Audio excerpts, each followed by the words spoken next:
We were discussing whether it might be finally time to break up with Sézane. With today's video, I want to carry that train of thought on a little bit and discuss with you some of the items that I see people raving about from Sézane, buying all the time, that I personally would never choose to buy. You had so much to say in the comments of my last Sézane video talking about whether you're taking a step back from the brand, whether you think there has been a decline in the quality. So I'm sure you guys will have as much to say today about your least favorite items from the brand, the items that you don't understand the hype around, you would never purchase yourself. So I would love to hear from you as always in the comments down below. If you're new to the brand or like me, you're not quite ready to fully put the brakes on purchasing from Sézane just yet anyway, this video might be helpful. So when you are scrolling the website late at night or on your lunch break from work, you know in your head the items that you might want to avoid purchasing from the website. This is of course just my personal opinion, the items that maybe didn't work out for me or I don't like for certain reasons. If you love these items and they work for you and your wardrobe, that is amazing. Keep on wearing them. These are just my thoughts, my opinions, and this video is just a little bit of fun. First item on the list, we have the item that I would say made them social media famous, the item that first went viral, and that is the Gaspard cardigan. This is probably the most worn, most loved item in a lot of people's Sézane wardrobes. I have to say, I'm a little bit of a hypocrite with this particular item because I do in fact own a Gaspard cardigan and I'm talking about items that I would never buy. However, my caveat to this item is that if you are gonna buy a Gaspard, if you're gonna be drawn into the hype, if you really like the look and the style and the multitude of colours that it comes in, then at least go second hand with this one. We do have to remember, I feel like we let this slip a lot with the Gaspard and with a lot of their mohair fluffy knitwear. This is 33% polyester or polyamide. There aren't many other brands that I would let that slide, especially at this price point. I do think it's an okay piece. It's not the worst item in my wardrobe. It's not the worst item that Sézane sell by any means. However, for £100, I think you could do a lot better investing that money into a piece of knitwear that is cotton, that is wool, that is merino wool, whether that's from Sézane or from somewhere else entirely. I was drawn in by the particular colour that I have. I have the orchid colour. It is my favourite colour. I actually wear it all the time because I love the colour so much, but I bought mine second hand. They usually, in the UK at least, go for around £65 to £75 on Vinted. It is also gifted to a hell of a lot of influencers because I feel like it's their most iconic piece. If you're fairly unfamiliar with the brand, but you're an influencer and you're offered gifting by them, you're probably going to pick things like the Gaspard because you see them on social media, you see how popular they are, they're a fairly safe bet. Having said that, the reason there are so many on the secondhand market probably has something to do with the amount of influencers that are gifted these and then end up selling them on, but also just regular customers. People get bored of things, people are a little bit disappointed perhaps in the quality of them and end up selling them on. So there are a glut of Gaspard jumpers and Barrys on Vinted, on secondhand market. So if you do really want one, just go second. On this list absolutely pains me because I love the look of this bag. I love everything about this bag, and to be honest, if it's good enough for Sienna Miller, it should probably be good enough for me. And I don't think there's anything wrong with the Justine basket, but I just don't think it's worth the price point that you are paying for a raffia bag. Now, again, there is a caveat with this one as well. I feel like there's caveats with a lot of these. I do think that the embroidered versions or the special edition versions, anything that isn't just the plain one, I think those can be justified because they're a lot harder to come by. They're much more unique. You don't see that many of them. They are very beautiful and I think the embroidery generally is done pretty well. I can kind of understand splurging and investing a little bit more in an embroidered Justine basket, or even the ones that are multicolored. Again, I think they're quite unique, but the plain raffia one, I just think is not worth the price. I think the maxi version is like £330, which to me is just ludicrous. You can get a second-hand Loewe basket bag for that. You can get a woven leather bag from Dragon Diffusion for that, or from Bembian, one of my favourite brands. I just think at that price point, if you have that much money to spend on a summer bag, even if you want something made of raffia, wicker,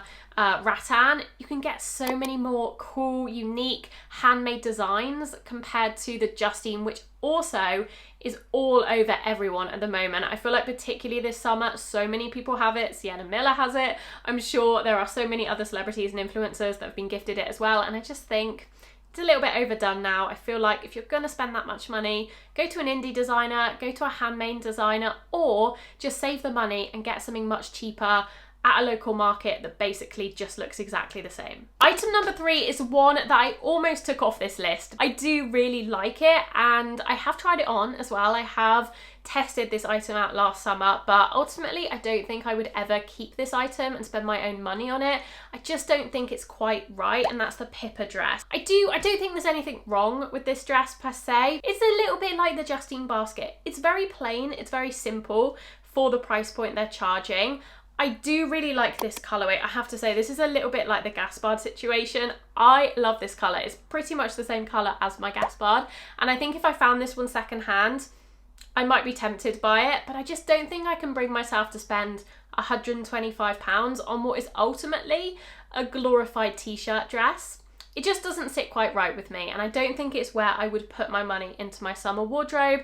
I think I would perhaps either spend a little bit more and get something that is a little bit more intricate, even if it's a casual style dress, just something that isn't just literally a t-shirt in dress form. I get that it's quite flattering, especially if you're curvier. You know, it's not a bad dress. I've seen it look really nice on people. I can appreciate it from afar, but personally, I just don't think it's worth the money. Item number 4 is a regret purchase for me, something that I did actually buy and I would never buy again, and that is any of their unpadded leather sandals. I think the style I have might be the Mia sandal or something similar, or the Ella sandal maybe, but I bought mine in 2022, and they have, as always, a whole host of flat leather sandals on their website at the moment. They have so many different styles, and they are all really pretty. I definitely get sucked in because they're really beautiful, they're strappy, they look, you know, nice quality because they're made of full leather, but ultimately they are so uncomfortable and just completely unsupportive for a full day of walking. I don't have a problem with buying a shoe like this that maybe doesn't have much support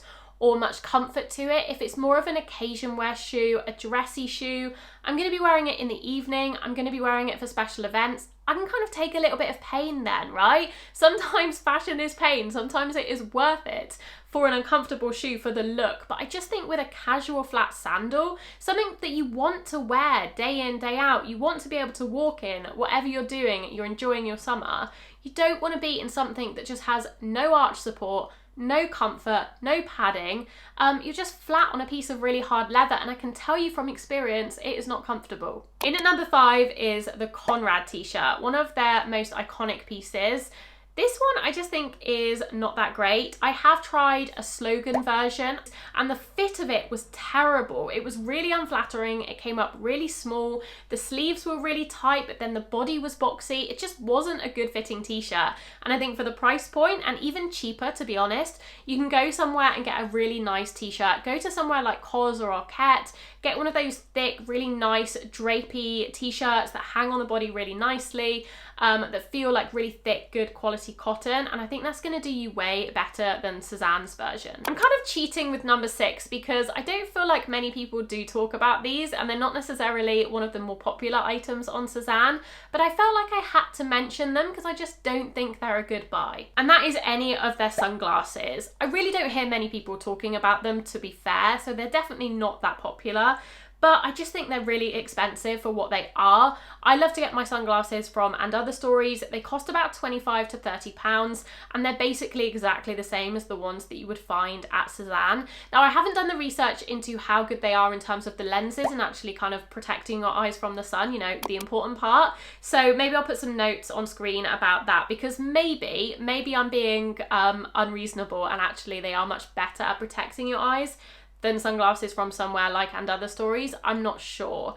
But if they're not, I really don't think they're worth the price, because they're about £150, and I feel like for £150 you can get a pair of Ray-Bans, or brands that are dedicated eyewear brands, or brands that know what they're doing and have better kind of reputations for sunglasses and eye protection. Sometimes Sézane does things and they put their own spin on them and they're really unique. I think a good example is their belts. I feel like a lot of their belts, although they're fairly expensive, they're really beautiful, they're quite ornate, they're quite detailed, and I feel like you can't get them elsewhere. Whereas with their sunglasses, they're really plain, they're minimal, they're neutral colours, they're classic shapes. You can get these pretty much anywhere. Now, some of you are potentially going to disagree with this one. I feel feel like we've been on the same wavelength up until now. I have no idea, but I feel like I can just feel it, that we've been agreeing on most of these. But this one I know some of you are gonna love, and that is the classic cotton wool jacket. Again, there is nothing inherently wrong with this. I just feel like you can do better. Maybe it's my own personal style preferences. In fact, I feel like it definitely is. I tend to like to go for slightly more interesting, unique, or just more premium jackets in general. I think it's living in the UK. You are so often wearing a jacket, and a jacket is so often the bulk of your outfit because it covers the rest of your clothing, that I kind of want it to stand out or at least feel really nice. And I just think the wool jacket in the cotton material is a bit meh. I love suede jackets, leather jackets, trench coats, quilted floral jackets. Remember that Renato jacket? Oh, wish I'd kept that, but something like that, there's a real statement that's interesting, that's beautifully embroidered or designed, or is a bright fun colour, whereas the cotton wool jackets are just like, yeah, they're fine. You could find them at Madewell, you could find them at Everlane, those kind of bland, slightly boring brands that I do like to shop at sometimes, but you know what I mean, they're not Sézane special.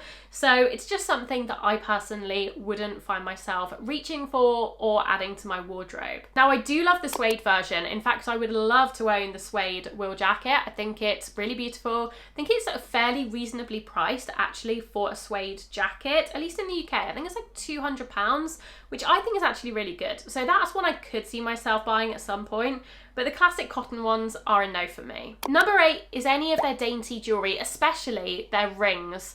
This just comes down to quality or lack thereof. I think Sézane jewellery is fashion jewellery, it's fun jewellery. I have to say it is all really beautiful, especially when you see it all together on the website. It's very appealing, it's all shiny, it's styled and photographed really nicely, but actually the individual pieces, once you bring them home, especially if you just have one or two little small dainty pieces, are a bit disappointing, especially for the price point and the materials used. They're gold-plated brass, nothing special, does not cost very much to make at all, and I think you could invest that money into some vintage jewellery, some solid gold vintage jewellery, or at least some contemporary gold vermeil, gold-plated sterling silver, something like that. I do like some of their more statement jewellery because I think that's where you want to put your money if you want fashion jewellery. Go for things that are fun, that are quirky, the big bold earrings, the chunky necklaces. These are things that you can't find at more minimal dainty jewellery brands like the Majuris, the Monica Vinadas of the world, whereas the really small little gold pieces that Sézane do, you can definitely find better quality alternatives to those at fairly reasonable similar prices. A few points ago I spoke about Sézane belts and how they do them really differently to a lot of other brands, and I definitely think that's true. However, one of the belts I've never understood the hype around is the Sandy belt. I do not like the look of this. I think this looks really cheap. I think it's the big chunk of plastic on the buckle, or is it resin? It's probably resin. I think some of them come in a metal as well, which I guess is not as cheap looking, but I think it's the design as well. It just looks a little bit immature, a little bit fast fashion-y to me. It looks like something that you could probably find on Shein. I know some people really like this belt, and if it's to your personal taste, again, I think that's great, but for me personally, I wouldn't add it. I think a belt is something that I prefer to be quite timeless. I prefer to be quite minimal to a certain extent, although again, I do like the more statement belts from Sézane, but big hunks of plastic in bright, bold colours, I just don't think they're necessarily going to last the test of time in your wardrobe. I feel like a belt is something that, because it can last so long, belts can last for decades. You can find vintage belts from, 50 years ago that are still in working order, that still look good.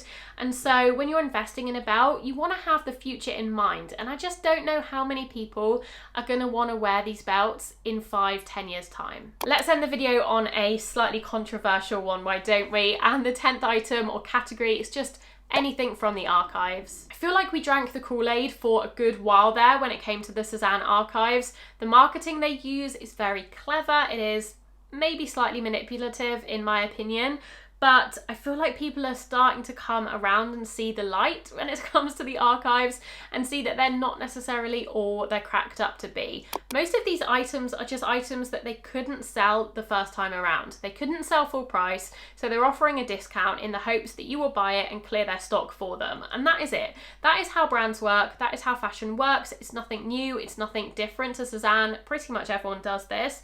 But there's something about Sézane that make it seem so much more appealing and like they're almost doing us a favor by selling us these items at a slightly discounted rate, when in fact, actually, we're doing them a favour by buying their unwanted stock. It just didn't seem like it was a worthwhile discount for the amount of effort that you often have to put in to securing an item. I've spoken to people, and actually I've done it myself, who have spent hours trying to secure an item in the archives, even days of hunting this thing down, and yet I find that often our most impulsive purchases are made during the archives, and I ended up returning almost everything I've ever bought in the archives. So those are the 10 most popular items from Sézane that I would never purchase. Let me know what you think. Do you agree with me? Are there any obvious items that I've missed? I can't think of any, but these were the ones that most stood out to me. I'm sure you'll have your own thoughts and opinions as well. Are there any really regretful purchases you've made from Sézane that you want to warn people off so they don't make the same mistake as you? I think that could be helpful as well. Let me know if you would like a part 2 to this video where I discuss the underrated items from Sézane, the items that I love